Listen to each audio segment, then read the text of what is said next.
are live and it's 5:30. So today we have a very exciting session for you. It's five mistakes parents make and other modern parenting challenges with Anubha Majithia. Did I say it correctly? Or Majithia. yeah, okay. Who's a PhD from AIIMS. She's a psychologist and she is the most read parenting expert on Juggernaut. So her blogs and her articles are very, very well read there. So in this session today, we're going to discuss some of the key problems that we face. I mean, I'm also a parent. I have two 5-year olds that we face while we're raising our children. And she also identifies five of the classic mistakes that we are making. We will also discuss quite a lot of parenting issues, but specifically why we need to spend silly time with children, what happens to a child which has too many things, because I think this is one of the issues that is plaguing us, how to wean our child off the screen. Actually, we should be even talking about how to wean ourselves off the screen. I think both would be how to manage maybe how the kids eat, why do children lie, lots and lots of questions we will go through. Please do keep giving us your questions. We are very fortunate to have Anubha with us. We will try to answer as many of them as possible. So, Dr. Anubha, she's a clinical psychologist who works with parents and with children. She's also a mother of two. She has got a PhD from, of course, the very prestigious, All India Institute of Medical Sciences. She has authored many, many articles, and she has lots of books and PDFs. So if you get enticed by this session, you can also go on Juggernaut and you can see a lot of what she has written about. And when she isn't helping people solve their problems, she loves to get lost in a museum and an art gallery. So, Dr. Anubha, welcome to Sipping Thoughts. We are excited to have you here. Hi, Sukirti. Thank you so much for having me. I'm really excited for the session today, too. So, Anubha, I mean, I know this is the question that I ask everybody because given these times have been very tough, especially the last year has been very, very difficult, especially on children. And even now, as we possibly maybe re-emerging, there are also another host of challenges that are emerging. Please tell us what you have been seeing. So, from a mental health perspective, we've been seeing a lot of anxiety come up, not just with respect to kids, but also in adults, with parents also. The second thing which we've been noticing a lot is aggression mounting up. The third is, getting hooked onto the screen or even gaming addiction or, social media addiction also coming up during the lockdown. So these three were like the key issues which I've been getting like repeated questions about. So I know today, I mean, the headlines were very, very sad. We woke up to a headline that a Noida teen, he committed suicide because his parents scolded him for playing video games. And I mean, you hear all of these very, very depressing stories. Even when I type in Google teens and suicide or kids and suicide, we see very alarming statistics. Somebody was depressed because of the likes that they were getting on TikTok, XYZ. Tell us what's going on, or is this just the new kind of way that we are in? So, you cannot have a very reductionistic approach and say, it's because of this. It's because of a lot of factors that a person might be going through depression or anxiety or maybe wanting to take that step towards suicide. But since there are these issues which are being linked around it, like for instance, the trigger was, the parents scolding the child for gaming, or let's say the teen posting at the end that she was not getting a certain amount of likes, so she may have talked about that to her friends. Those are just triggers, but there's a lot going around that. So when we talk about social media access, the problem is it's not only with kids, it's with us also, that we are staying more in the virtual world. And the virtual world is something totally different. You're getting kids who are trolled on social media very young. You've got parents all the time, sharing information about the children. So child trafficking has become a big problem due to social media also. The third thing is teens are attaching, their self-esteem to likes. So all the time you're clicking pictures, you're putting filters. Nobody's telling you to embrace your flaws. You have to appear flawless. It has to be perfect. Whatever's being put on social media is staged. It's not the reality. But kids are not able to distinguish between that reality and fantasy, and a lot of them are actually logging in or signing up even before probably they should be signing up. Like 13 is the age limit for a lot of the social media platforms, but you see kids as young as 8 or 10 faking their age and getting on it and then getting hooked onto it. And at times, either parents are busy, or for instance, let's say that the child has access of a helper's phone, they're getting hooked on to social media very young, and they're not able to discern what's, let's say, what's helpful and not what's not helpful. So let's say they're engaging on certain platforms, they're getting DMs by people whom they don't know. And if the person appears to be very nice to them, they're engaging, and then, probably revealing a lot of information about themselves, or being harassed, or being asked to share certain pictures. Or for instance, they're getting bullied by trolls whom they can't really see and getting affected. Or probably, there's a teenage girl who's constantly being told, oh, you've got acne and you are so ugly, and she's constantly putting filters, or she's feeling pressured that without a concealer she can't go out. So it started to affect the self-esteem, the self-image, and even the mood states of people. I mean, imagine how precarious mood states have become. Like, if you're not getting X amount of likes, you're not feeling nice. No, it's very, very scary. I mean, I think we also suffer from that. But for kids, I'm understanding that it's become almost a very extreme, especially now with Corona times when most of their interaction has been happening on virtual mediums. Of course it has, because, I mean, basically their learning's happening via virtual medium. So again, the screen is not dichotomous. It's not all good and all bad. You need to have a balance when you're working with the screen. And another important thing when you're dealing with screen time is the distinction between what's active screen time and what's passive screen time. So a lot of the times when the child is just mindlessly shifting from one to the next video on YouTube, they're engaging in something which is called passive screen time. But let's say they are kind of in a virtual class, they're interacting with the teacher. That's active screen time. So the WHO lays down these guidelines that kids who are from 2 to 5 years of age, they should not be having passive screen time of more than an hour. And kids who are a little older should not go beyond 2 hours of passive screen time. But a lot of the times what's happening is adults are also engaging in a lot of passive screen time by, binge watching Netflix series and all. So kids are also kind of getting hooked onto this mindless watching, or probably mindlessly being exposed to the screen without actually, leveraging the benefits of it. Let's say seeing an educational video, discussing that, being part of a forum for change, or things like that. So it's all about the delicate balance that you maintain. No, but I'm glad you explained that. Because I think there's a lot of confusion, and I think this is the first time somebody has explained it so nicely between passive and active. Because all we kept hearing was that, okay, you should only be on the screen for 1 hour or 2 hours a day, and I think you kind of clarified that big concern, that actually when they're talking about that 1 hour or that 2 hours, it's really about that passive consumption that you're participating in.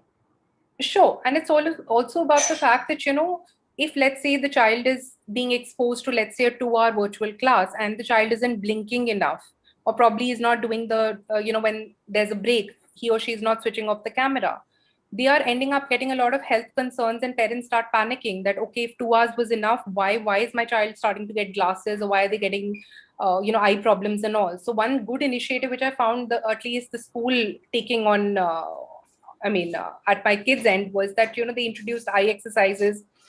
They, after every period, they tell them, okay, for two minutes, we're just going to shut the camera. We're just going to go splash our eyes. So introducing those little breaks is very important, which doesn't happen. And that's why people actually feel that, at some level that, kids are actually not benefiting from it. And even if it's 1 or 2 hours, it's too much. So it's all about the breaks also, not just about continuously viewing something, even if it's for active screen time.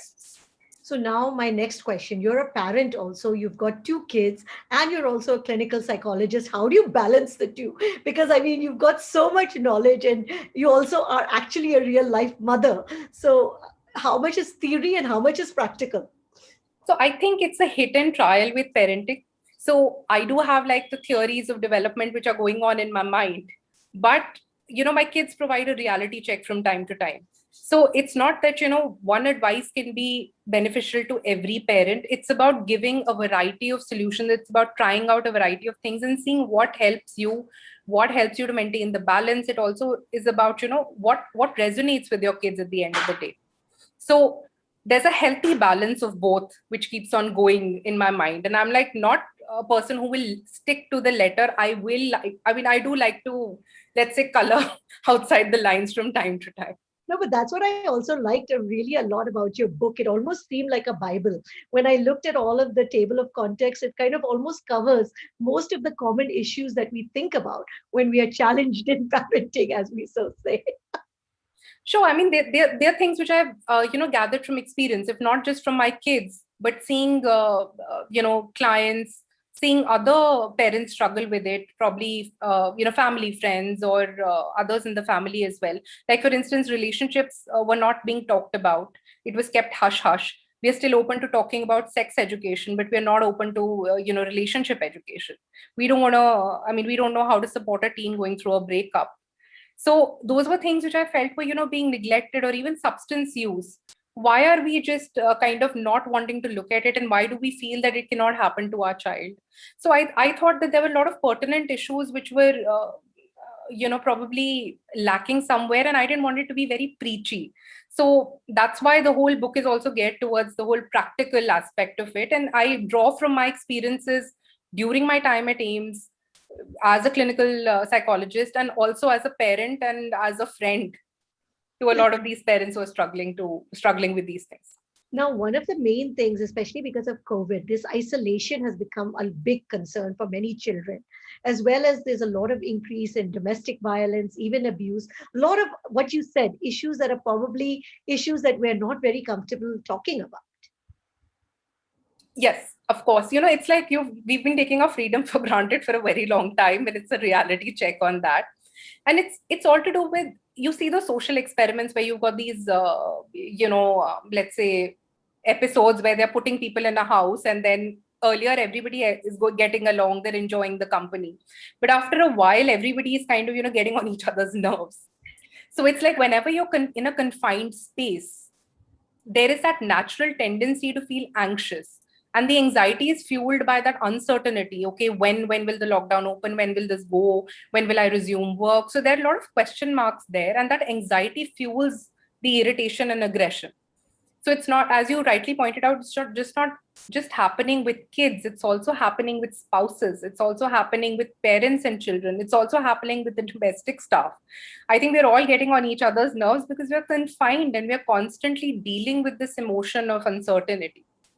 So going forward, the tips which I found very useful as a parent and also with my kids is that you need to have an outlet. So you need to have your outlet so that you're not getting on each other's nerves as spouses or with your kids. And you also need to have outlets for kids. So if they're not able to have a physical activity by going downstairs and you're stuck in an apartment, get them to run around the place. Get them to do like a dance routine with you or a yoga routine. Get creative with that, but physically channelizing the energy really helps to keep the aggression at bay. Thank you. That's a good advice because you're right. Because a lot of us have been wondering, I mean, because they have a lot of energy and what to do with that. So now I'm going to get to the topic of your book, which is what are those five mistakes that parents make and what are those no-nos that we should be avoiding? So there are a lot of mistakes. So I've heard this umpteen number of times. People are like, isn't five too less? But I think these are the core ones. There are tons and tons which we all make every day. And I'm at least proud of making the mistakes because I learn something from that. So it's not that these are no-nos. I like to see them as, something to help you think and something to help you change. So the first is one-upmanship. So you see it not only with kids, you see it with us also. We are constantly comparing ourselves with the other. And we're trying to kind of, put another person down to feel better. So it's like, oh, your child goes for skating class, mine goes for skating also, for mathematics class also, and is playing chess also, is doing this also. So I think in that competition really starts getting to the child because you end up putting too much pressure on him to become like this trophy child. The second is what I like to call the price of happiness. So I heard a beautiful quote by Swami Chinmayananda saying that you should be investing in your children and not on your children. So from a very young age, what we are actually doing is that we're giving them a concept that happiness is bought, whether it's through a toy, whether it's through an activity class, whether it's through, going and having an experience together and paying for it. But a lot of the things in life are free.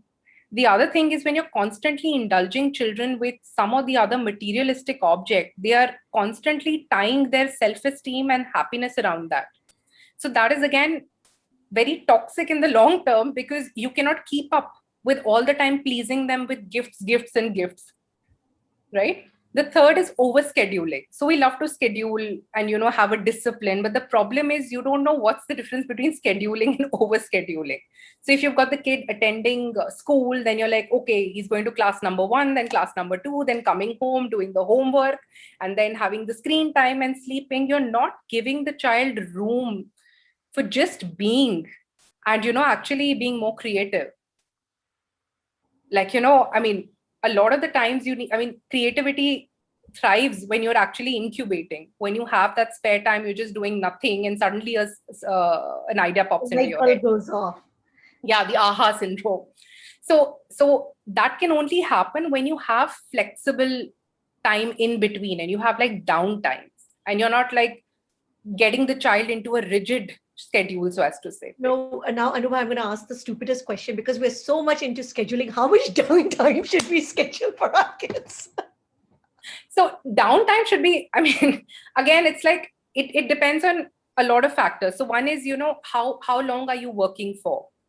So if there's a parent who's working from 8 in the morning to 8 at night, the child in between is probably being monitored by someone else. So when you're free, or when you get free, you want to attend to the studies also, but there's not so much time to give downtime. So maybe for that kind of a parent, even if they're able to take out 15 minutes of what I call silly time and just be with the child, you don't need to do an activity. You just need to be and enjoy each other's company, or just, share whatever you want to share.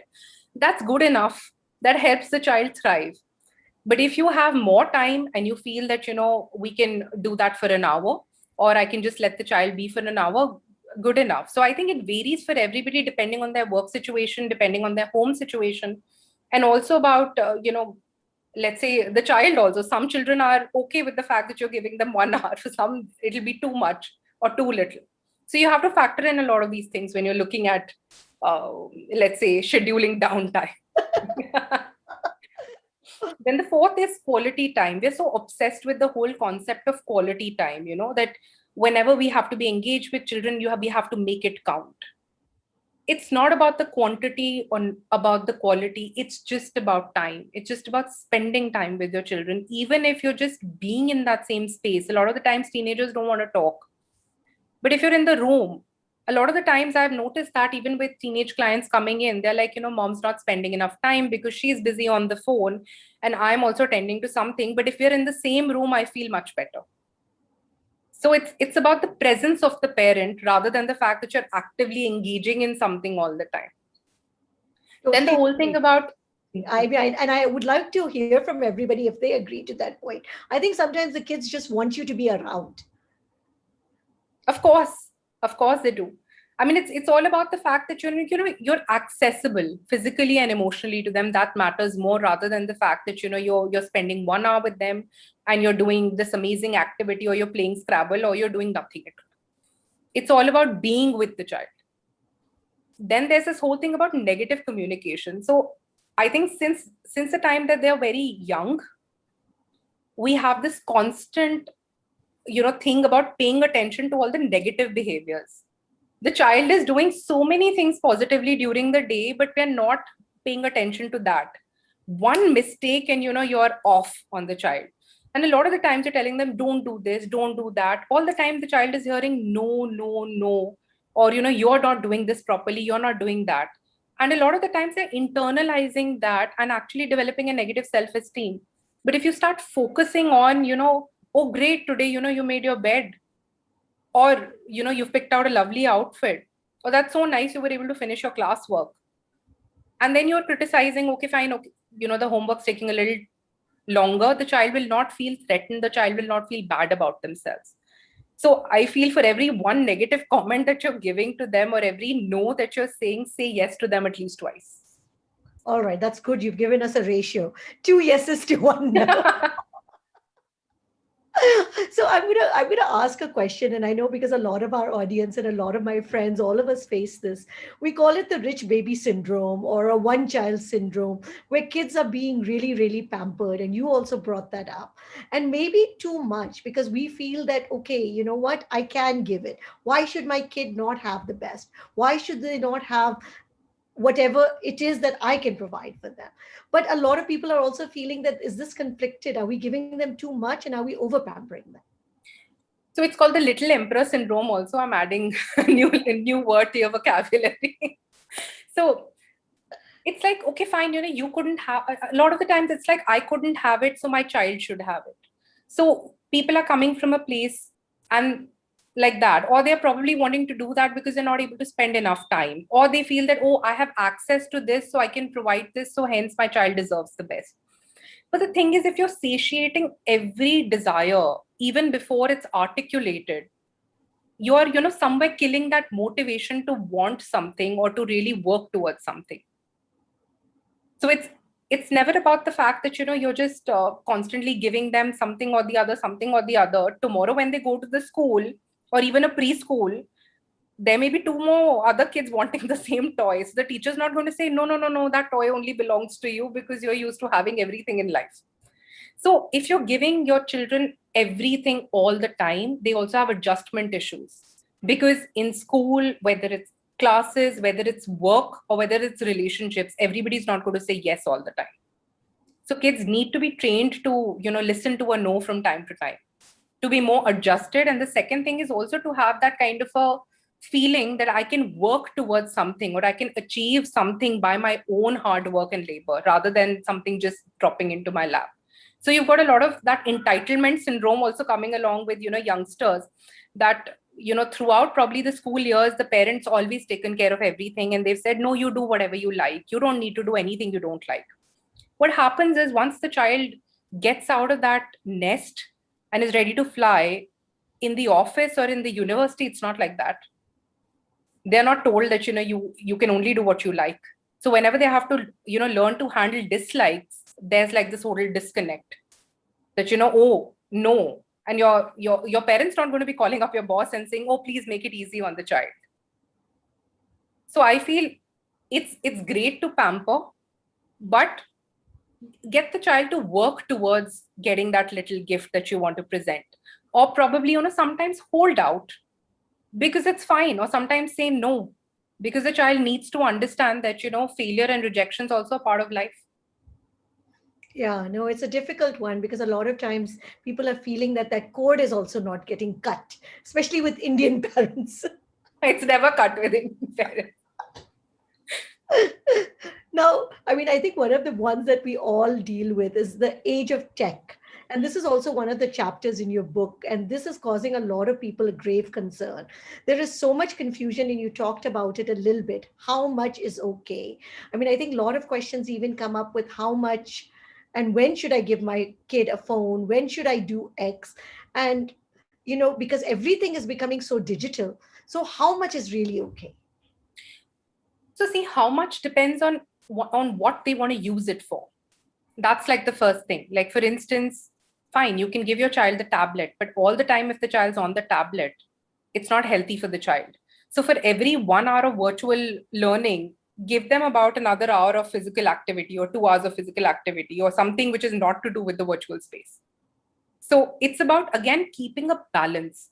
When you're saying giving the child the phone, why does the child need the phone? Let's say, okay, fine, the child is going through to certain classes, or maybe let's say somebody else is taking them and you need to maintain access and the phone's required for that. For that activity, it can be provided. Like for instance, I have a friend of mine who has her daughter now, I think, going into the eighth. But even when she was in the seventh, she would constantly tell her mom, "No, my friends are, they have their own personal phones, and I should be getting one." So she said, "What do you need it for?" She said, "Basically to communicate with them and talk to them." She said, "Fine, whenever you want to talk, I have a spare phone. You can use that, but other times you just deposit it here." So if you want to do an educational video, you want to make something, you want to access, a chat for certain time, yes, take it by all means for this particular time, a set time which is mutually agreed on by the parent and the child, but then you withdraw. So it should not be like you just hand them over the phone and say, okay, go crazy with it. There needs to be that control also, and that negotiation with the child. Okay, what do you need to use it for? And this is a negotiated time that you would be using it for. And this is something now you already alluded to, but what is that age that we should be giving? Because now it's earlier and earlier. Kids very young are saying, oh, all my friends have a phone. So there isn't a The peer particular pressure syndrome. so there there isn't a particular age that you can identify and say, okay, give it at 10, give it at 13. But I feel when you feel your child is responsible enough, then you can give it. Some kids are very responsible even at the age of 10, that you know that whatever they are saying, they're meaning it and they're not going to be straying. Or why don't you try, I mean, let's say your 13-year-old is saying, I really want the phone. You say, okay, fine, let's do like a test drive kind of a thing. You keep the phone and let me see how you're able to balance all the aspects of, your life, your academics, your co-curriculars and everything. If I feel you're overusing the phone, I'll withdraw it. But if you can responsibly show me that you can operate the phone and attend to everything for the next 3 to 6 months, by all means take it. Oh, well, that's a tough one because giving once the phone and taking it back, that's a very, very tough situation. So I think a parent knows the pulse of their child. That's why I'm saying, parents know in their gut that, okay, my child can handle it. Some parents know that their child cannot handle it. So if you're able to be, if you're able to feel your child's pulse, you're able to better understand when is it right or when it's not right. But I feel if they're just home right now, they just needed to communicate with their friends, they can use it for a certain amount of time. They don't need to be on it the whole time, because then it starts to take away from their routine. Now, a concern always comes up, especially when you see kids and lying. So let's talk a little bit about this. How concerned should we be when kids are lying? So it again depends on the age. So you've got these toddlers who are, lying to you. But that's basically because at that kind of an age, it's basically like, I don't want to upset my parent. So I'll do whatever it takes to please my parents. So it's not like the child is intentionally lying. It is just that, they don't understand also the whole concept of lying because their brain hasn't developed enough. When the child's a little older, then they do understand the concept of multiple realities. Oh, I can produce a different reality also to my parent, right? So lying is not really bad, because lying is an indicator for maturity as well, for developmental maturity. So when you know that the child is able to get creative with lies, you know that their social skills are good. And the other bit is that they're able to manipulate different types of realities. You should be concerned with lying when it becomes a habit, when the child is lying about every little thing. So earlier on, it's like, if you catch your child lying, like for instance, even a young child, instead of confronting and saying, no, you're lying, you tell them, okay, would you like to tell me something? So they might say, no, no, no, but I have not done this. So we usually say, okay, let's do a truth check. That after some time, we'll again talk about this and you can think about it, whether it happened in this way or in another way. So sometimes kids are able to come back and say, no, no, no, but I did this. And then if you're able to give them that unconditional acceptance that it's okay, you made a mistake, let's look at not repeating it. That's what's important. So don't let it go unchecked. Whenever you feel that your child is lying and it's unacceptable, do point it out, but don't shame them for lying. Because if you're going to shame them and become, be too punitive, they're going to start they're going to start internalizing and keeping things from you. And it's going to make it worse. So this is a good question, and you brought it up now. The disciplining kids, because this is such a tough. हम लोग जब छोटे थे एक बस चाटा पड़ जाता था बस या एक हाथ दिख जाती थी and we knew that's okay, man, you're got to stay in line. But those things do not work anymore. There's a very much a big shift in parenting. So how do you discipline kids these days? So the first thing is that you have to follow an ability based approach. A lot of the times what we're doing is we're constantly telling them no, no, no, and that's the way we're disciplining, or we're punishing them all the time. So instead of that, you start rewarding their pro-social behavior. Whatever they're doing right, give them attention for that. So a lot of the times what happens is the child is throwing a temper tantrum, or the child is kind of misbehaving, and you're leaving everything and giving him or her that attention. So what happens unconsciously, it gets registered in the child's brain, oh, temper tantrum's good because it gets my parents' attention. But if you're constantly giving them attention for the positive stuff, then the negative behavior automatically drops. But a lot of the times what we're doing is we're giving more energy and we're fueling the negative behavior because we're giving more attention there.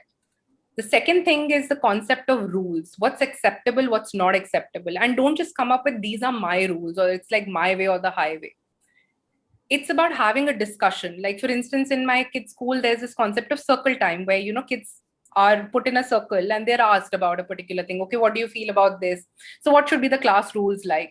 So similarly, it could be, okay, what are the things which are acceptable, what are not acceptable, or what are the things which you feel that should be punished, should not be punished. Then you bring in a little bit of your own element, put down as the ground rules. Whenever the child is probably, let's say if it's a younger child, you can use timeout for disciplining, which works better than ek thappad ya ek wo dikhana. So the concept of timeout with a younger child works like you pick a particular corner which is uneventful. So it cannot be in their room. It has to be some place which they don't associate with happiness. And depending on the age of the child, let's say the child is 5 years of age, you tell them, okay, you're going to be in the corner for 5 minutes. So it has to be proportional to the age of the child. Then when you're talking to the child, be at eye level. So if you're standing up tall and the child is down, they're not likely to be receptive. So you come down at eye level and say, you're going to stay there till I come and get you. When you come and get them, you tell them you're here because you talk to me in this way and this is not acceptable. And then the child gets to apologize and understand why he's there. And then you give him or her a hug, and then timeout is basically released. For older children, it can be more about privileges.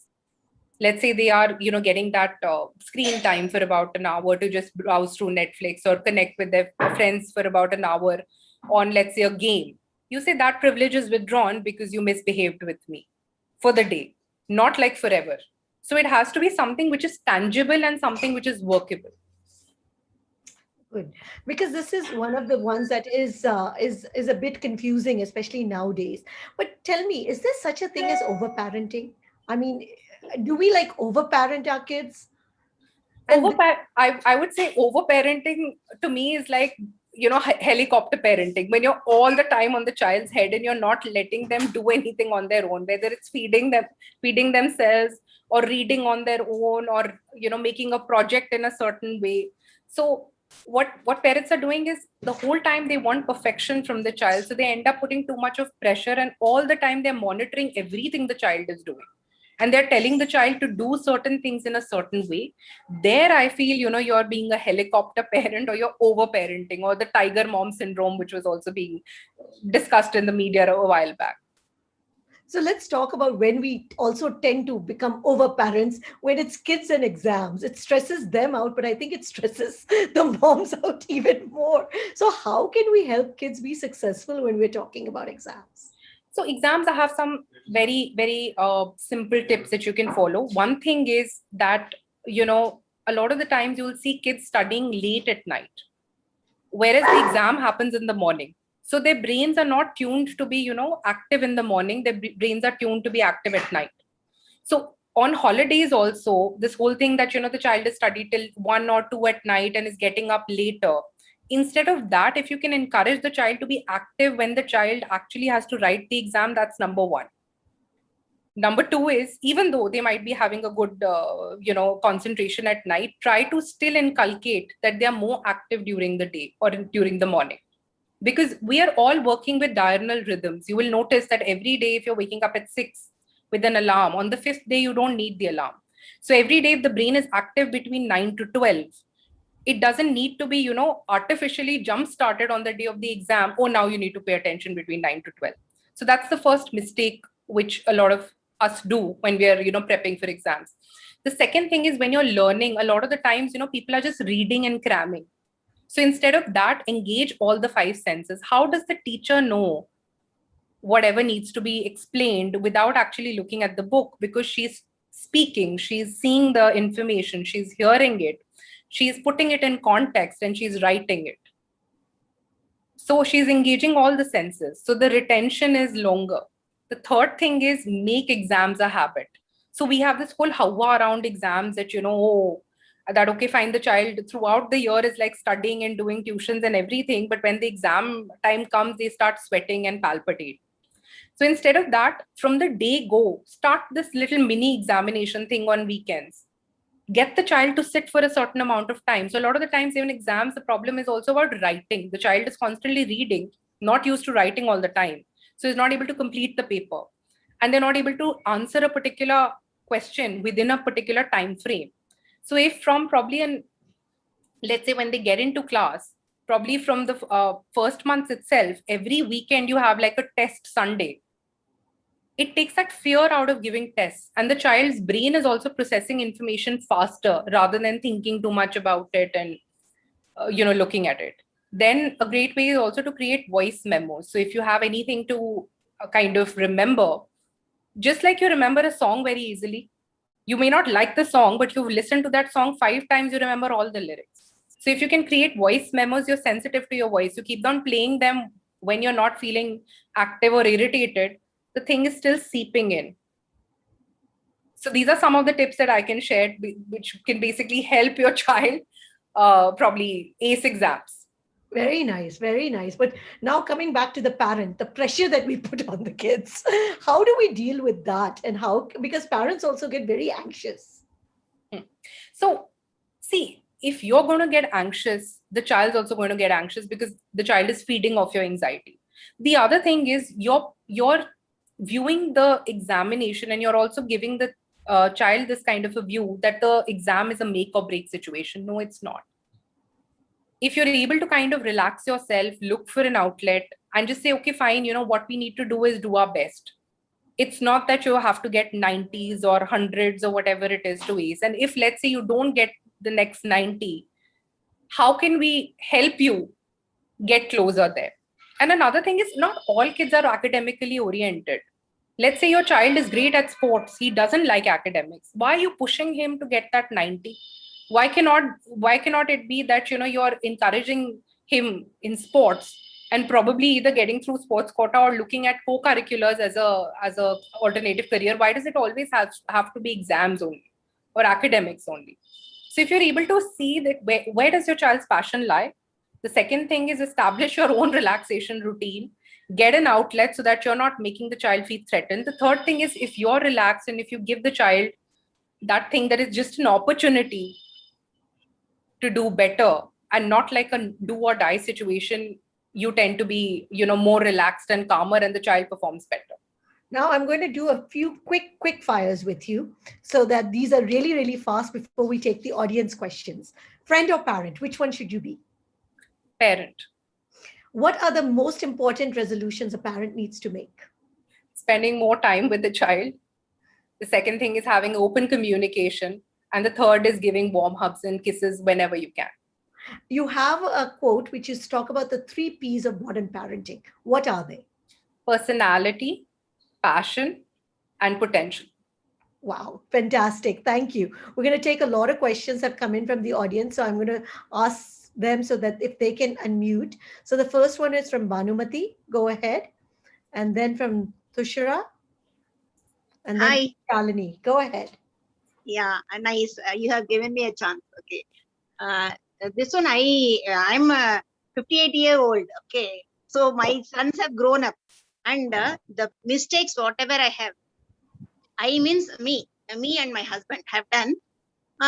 Those things have not been covered here. I feel, because all this after COVID situation only, all this virtual era only you have covered. The previous one, whatever mistakes we have done, like my sons 31 and 27 now, they are blaming us. They both are blaming us for not doing this, for not doing that, like that. So that can you please cover, like? So it depends on what are the things which your children are bringing. So it's not about being comprehensive mistakes. See, there are so many mistakes which we all make on a day-to-day basis, whether it's not spending enough time, or sometimes you are disciplining the child, but the child feels that you're taking away their freedom.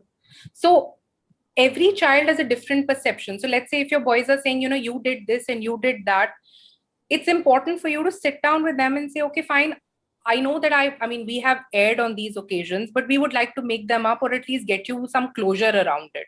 So tell us, what do you feel that was wrong? So let's say they say that you were being too critical of me when I did not get X amount of percentage in my examination.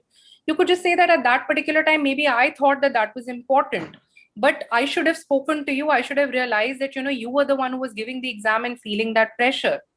And if I haven't done that, I'm really sorry.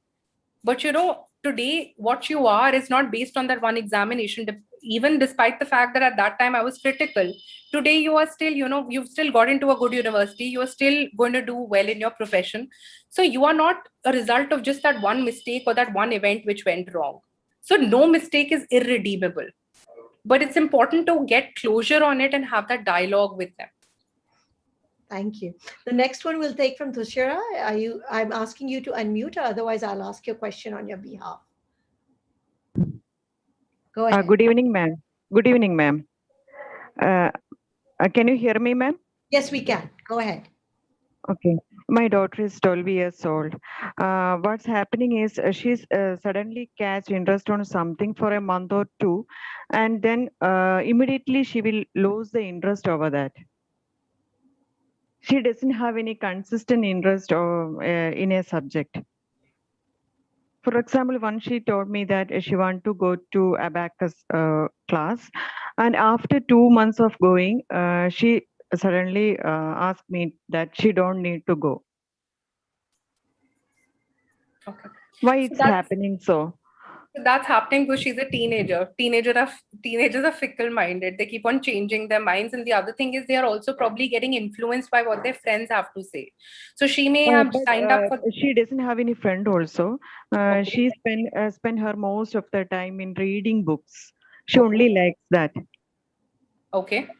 So one thing is to sit down with her and say, okay, there is this pattern that I'm seeing, that you tell me that you want to join abacus, but then you're not continuing with it. So, and you change your mind pretty frequently. I'm all for it. I want to support you. But the thing is that I end up, paying that fees, and then, we're losing out on that money. Or I feel bad that you're not able to attend the class. So it's okay for you to hop from one class to the other, but let's either look at it that you take a few trial classes and then you make up your mind, and then we have a commitment. Okay. Then you don't back out. Otherwise, I would not want to enroll you in another class, because I feel at the end of the day, I would like to see some commitment. So it's not like you're being punitive, but you're just giving the child a little bit of a nudge to follow through also and be consistent. So she may be angry at you for some time, but then she'll come around. And the other thing which you're bringing up is a very valid point, that if that social support system is not there, maybe, you can take it up by socializing with other kind of children who are probably in her classmates, by either connecting with moms or getting her into those activity classes where she can connect with other children. So maybe that fickle-mindedness of moving from one to the next is also because maybe it's manifesting that anxiety of not having friends, or wanting to, go to different classes, be exposed to different kind of peer groups, but not really having a stable peer group may also be manifesting in this way. So I feel that needs to be attended to first, and then probably her changing her mind on things. Okay. Thank you. The next one we'll take from Shalini. Shalini, go ahead. Yeah. Hello, and thank you, Doc, and thank you, Sipping Thoughts, for this wonderful session.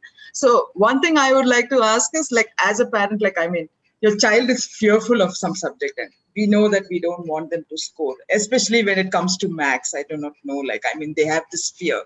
And as a parent, I understand, marks don't matter, but as a school, how the teachers, they pressurize so as a parent, how can you build confidence? Because the child, first of all, then starts hating the subject, and then they have no interest.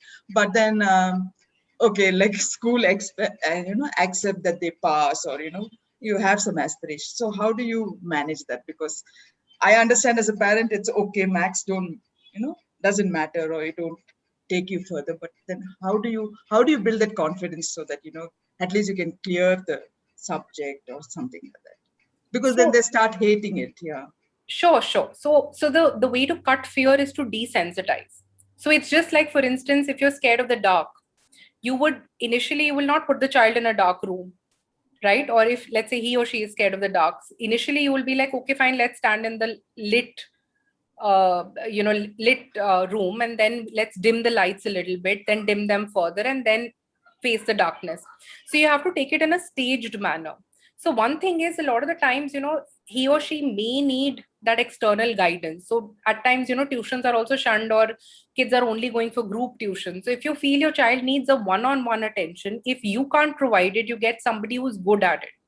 The second thing is, sit with the child, get him or her to do whatever is unpleasant every day. You say, okay, fine, I'll also pick something which I don't like, and you can also pick something that you don't like. Let's just make it a resolution that we'll do it for 1 hour every day. When the child is constantly being exposed to that same thing which he or she is fearing every day and working on it, they start getting better. And if it's the fear of exams with respect to maths, the more papers you make him or her solve, that's actually the best way to get them over the hump. And start with easier questions, things which he or she knows. So pick out the topics and say, okay, let's grade them in terms of, your fear. 0 means I don't fear this topic. 10 means I fear it the most. Start with gaining mastery over the topics that he knows, and then gradually come on to the ones which he doesn't know. And you also start working on something which you are fearful or you avoid, so that it becomes like a team effort, that you're facing something which you're both fearful of. Nice. Thank you. Next question we'll take from Smita. Smita, go ahead. I'm asking you to unmute.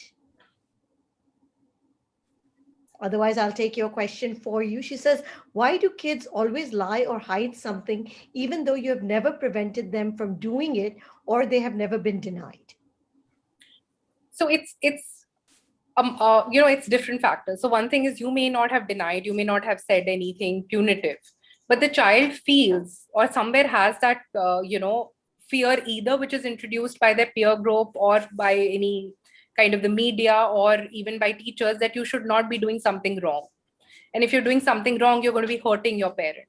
So somewhere or the other, they don't want to hurt the parent, or they don't want to, appear in any way negative in front of the parent. That's why they end up lying. And then they feel that, okay, fine, they're not supposed, and if they lie, they don't have to face consequences. So if you're able to have that dialogue again and again with the child, okay, I'll tell you one lie which I said in this week, you can say one lie. Slowly get them to open up and say, okay, fine, what are the consequences do you think of this lie? Or bring up like a imaginary scenario and say, okay, let's watch a movie in which, let's say, somebody was lying all the time, and say, okay, what did you feel about this character, or what do you think could be like the consequences? So in that way, you're slowly getting the child to open up. Good. Thank you. Rajshri, we'll take your question next. Hello. Hello. Yes, we can hear Hello? you. Go ahead. Yeah. Hello. Thank you, doctor. It was a beautiful session, and thank you, Sukriti. And you've been really hosting a well. And actually, I have 2 questions. First is that my daughter is 7 years old, and due to certain circumstances, 2 years back, her favorite teacher told her that I am her best friend. And after saying that, that brought a good direction towards her life. But I believe parents are parents first and friends later. But now, like, I am her best friend, and she believes me that I am the best friend. So how to balance between a parent and a best friend? I hope you understand. Get the question? Okay. So I'll answer that first, and then we'll come to the second one. So there's a very delicate balance. So initially, when the child is about young, let's say about 5 to 8 years or 10 years or 12 years, till they actually enter teenage, at that time you need to be the parent, you need to be showing them the way. But after they enter teenage, they are kind of pushing and pulling for autonomy. So at that particular time, you need to bring in that friend aspect and slowly negotiate that where you are the parent, where is it that you're setting the boundaries, and where you're opening up and being a friend to them. So at this stage, even let's say that you are her best friend, but this whole concept of best friend is also very limiting, It doesn't have to be only one friend who's a best friend. Sometimes if that friend then chooses to move on with somebody else, she can be heartbroken. So rather than that, create a network of friends for her, and you can say, okay, there are certain things you can share with her. There are certain things you can share with her. So if you have, multiple people around her, she will not have that fixation. So let's say even if that teacher chooses to move away or chooses to go to a different school, she is not heartbroken that my best friend has just vanished and she feels abandoned in any way. The whole concept of having best friend or only one confidant becomes very limiting at times, because then you're putting too much of pressure on one person to be, let's say, solving all your needs. Actually, it's the pressure is on me. I agree with it. Not a problem. Actually, But I hope, actually, go ahead. Go ahead. yeah. Yeah. Second thing is, in studies, I have no problem with her. But, like multiplication table, I'm finding a big challenge right now. Because the more I'm telling her to learn, the more she's negotiating. And negotiation is like, I'll be learning after 5 minutes, after half an hour, after 2 hours. But then that hour doesn't come. And like I'm been fulfilling her, okay, you'll do this, okay, after that, okay, I'm giving you this, okay, you agree with it. I'm fulfilling whatever she's asking for, but the multiplication tables are not materializing. I don't know how to make it interesting for her, because she is 7 years old only, and how to make her buy her that thing, because that is the base of one of like mathematics. Okay. So see, with respect to multiplication tables, so one bit is that sometimes, children, it depends on what kind of a learner your daughter is. So there are certain children who are audiovisual learners. So if you have like a video on multiplication tables or a song around it, they will learn that quicker. If there are certain children who write all the time and that's how they memorize, or she's a tactile learner, then she will get it through that. With respect to the negotiation aspect, the more you negotiate, the more she will push your boundaries. So rather than that, have a agreement with her, okay, fine. Like for instance, with my son, we have the star chart approach. So there is like, let's say every day, half an hour is a revision time for him. So I tell him, okay, half an hour every day when you're revising, you get a star for it. So at the end of the week, when he's got all the 6 or 7 stars, he can exchange it for something that he really wants or really likes, but it's tangible. It's not something very expensive. So let's say he wants an extra hour to just go and play with his friends. So we say, okay, fine, that's something that you've earned. So star charting works very well with this kind of an age group. The other thing is you ask her, okay, fine, let's say every time you're saying, half an hour here, half an hour there. So let's just fix one particular time, and then, we can follow it up with a reward like a play time. So once you finish the multiplication tables, you can go and play. So the sooner you do it or the better you do it, the more time you get to play. Okay, thank you. I mean, I also liked your idea. If you're an audiovisual, record it and keep it in your ears and memorize the multiplication tables that way. So, Monica, we'll take your question next. Monica, go ahead.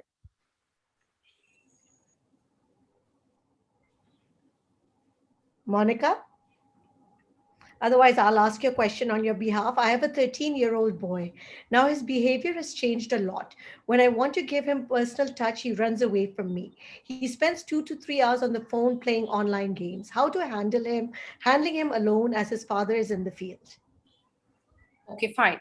So one thing is, see, with respect to the fact that, he's 13, so obviously he'll now start shying away from your cuddles and kisses and everything because he's pushing for autonomy or he's pushing for that independence. The peer group's becoming more important than the parent. The other thing about the online gaming, for about 2 to 3 hours, you have to set a boundary with him. So either you tell him that, okay, fine, if let's say you are able to finish your academic homework and you're able to finish, let's say, a little bit of revision, you can play for an hour. But if it's happening 2-3 hours at a stretch and he's actually losing out because of that, you need to step in and set the boundaries. He will get irritated and angry, but you just have to ride that out with him. Because at some point, you have to be the parent. You can't always be indulging just because you are being, right now the person who's in charge and your husband's on the field. The second thing is tell him that, talk to him, or you can use an approach which we say the communication sandwich approach, where you start with an appreciatory thought or something which you like and admire about him, and then you can say, I have this little concern, at times I feel we're not spending enough time. So can we do like a 5-minute mummy and son bonding on the weekend? And just 5 minutes, anytime you tell me. Negotiate that with him. And then you just say, that's so nice, I was able to talk to you about this, and you've been so nice enough to kind of set those 5 minutes aside, so let's do that. So start with 5 minutes, and you can increase it to 10. But using that communication sandwich approach is non-threatening. It's not like you're demanding him to do something for you, but you're expressing your feelings, and you're also helping him be a part of the problem solving process. Thank you. The last question we'll take is from Koili. Koili, go ahead.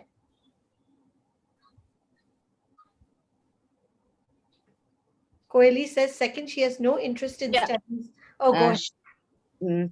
Hello, and thank you for the lovely session. I have a 13-year-old daughter. She's into many things, swim, lots of extracurricular activities, but she doesn't like to study. She has no interest in studies. Whenever I talk about study, she always throw tantrums, and always creates she creates a lot of problems. I make her study, I make her sit with the books and all that, but she's absolutely, it's very difficult. Now that she's in class 9, it's very difficult for me to make her do that. And secondly, now that she has in her adolescence, it's difficult to handle her at times. She's showing a lot of mood changes. Along with that, she's making faces, she's shouting, she's that is, at times it's tolerable, but at times it's unbearable because she's too vocal now. That is very difficult. Being a mother, it's very difficult for me to accept. If you could guide me a bit on that. So one thing is, Koili, if you feel she is taking a lot of liberties with you and you're not able to handle, you can always have a conversation with her and say, look, if you're not going to be studying with me, then maybe we need to bring in a tutor or somebody who comes and then makes you study. So if you would like me to study with you, then we have to set certain boundaries. You cannot misbehave with me during that time. I'll be available at this to this time. Tutor. Okay, fine. So when she's not studying, you're saying that she's interested in a lot of other things, right? And yes. She's a 13-year-old. Yes, so you tell her, she goes to swimming and all that, but she is exposed to a lot of things. But when I ask her to, now it's time to study, you just sit and study. The moment I utter that word, her everything changes, her mood, her expressions, everything. She doesn't like to study. That's the main core problem. So, okay, fine. So let's start with the fact that, you have a conversation with her and say, okay, do you dislike all subjects? So there are some subjects you like and some subjects you dislike. So she can come up with the things about where she's struggling, or what about studies is something that she doesn't like. You start with the subjects that she enjoys, so that she starts gaining a sense of a consistency of sitting every day. You say, okay, let's start with the things you like, or things that you find easy within a subject also. So the first week, you're just picking everything which is simple in math, simple in English, simple in SSC, or whatever it is. And slowly, every day you say, okay, we'll start with 15 minutes, just 15 minutes. And then you slowly increase the time. It's the consistency which is important. It's not the fact that she has to study for an hour. The other thing is, try to understand what about the studies is something that she doesn't like. So she may say, no, I don't know, I just don't like it altogether. You say, okay, fine, I want to help you out. So I also don't want to, block you from attending your different classes if you misbehave with me. So you're kind of putting it out there that the privileges will also go away if she continues to misbehave with you. It's not like you have to indulge everything, and just because she doesn't like studying that's excused. No. You say, okay, let's find a way to help you out. And identify what are the roadblocks, and then look at it, whether it's a different tutor that's required, or whether it's like that you need to start with simpler things and gain a sense of mastery and then go on to difficult things, or whether it is certain subjects which are actually causing problems, which the school needs to be involved in and probably cued in, that probably the teachers could take a feedback about how she's doing and if they need to be involved. So that will only come when you have that dialogue with her and start recognizing the roadblocks. If you feel, Koili, you're not able to do it, you can always take her to a mental health person, and you can say, you can talk to a third person. We can talk. If you feel that I don't understand what you're talking about, let's talk to somebody and identify a way around it, whether it's a school counselor, whether it's another counselor. One last question that has come to me privately. She says she has a 5-year-old kid and he looks handsome. He started getting compliments since birth, and I feel that it is getting to his head. He just wants to win every race or whatever he is in. How to handle it and how to make him understand that it doesn't happen in the real world. So a great way with a 5-year-old is through stories.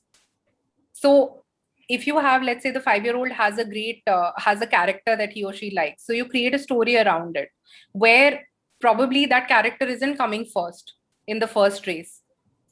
And then the character has to start to, probably, let's say, start training with a friend. And then slowly, they're running a few races. And the second time also he's having a little bit of problem, but the third time he succeeds.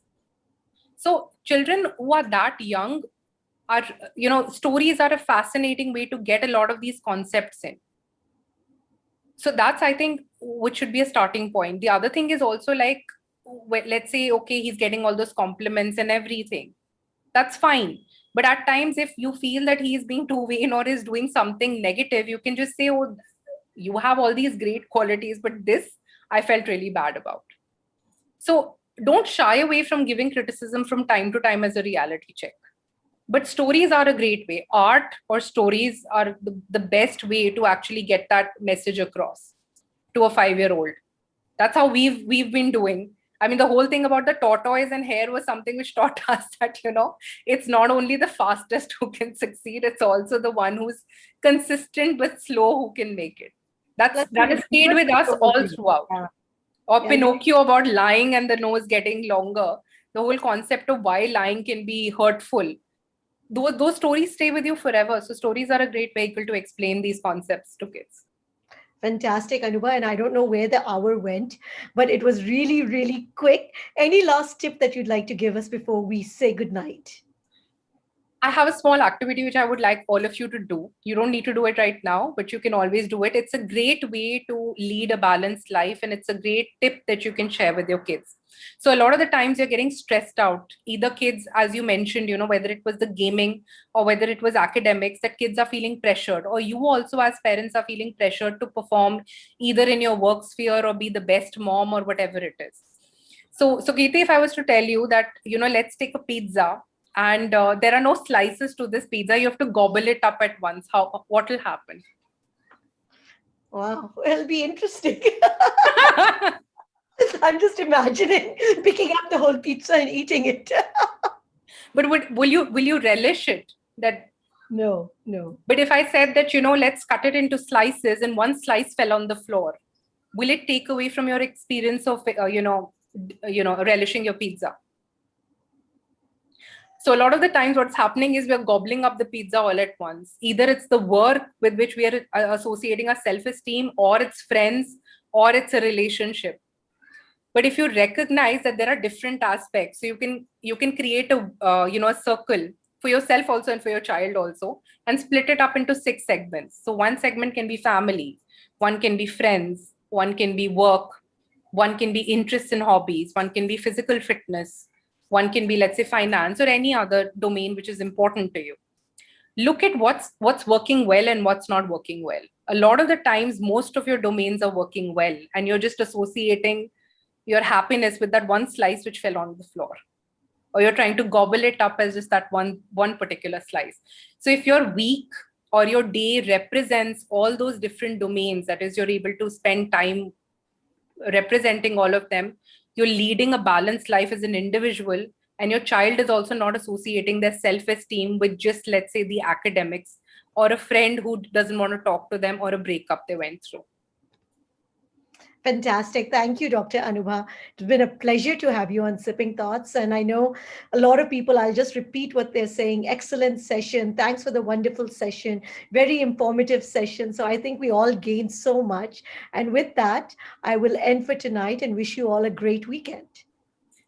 Thank you, Sukirti. It was a pleasure. And I'm please do show your book before we actually leave. Here it is. You can order it on Amazon, or you can go to your favorite bookstore and get it from there. Yes, thank you. Thank you, Sukirti. Thank you for all the parents who participated today. It's been a wonderful session.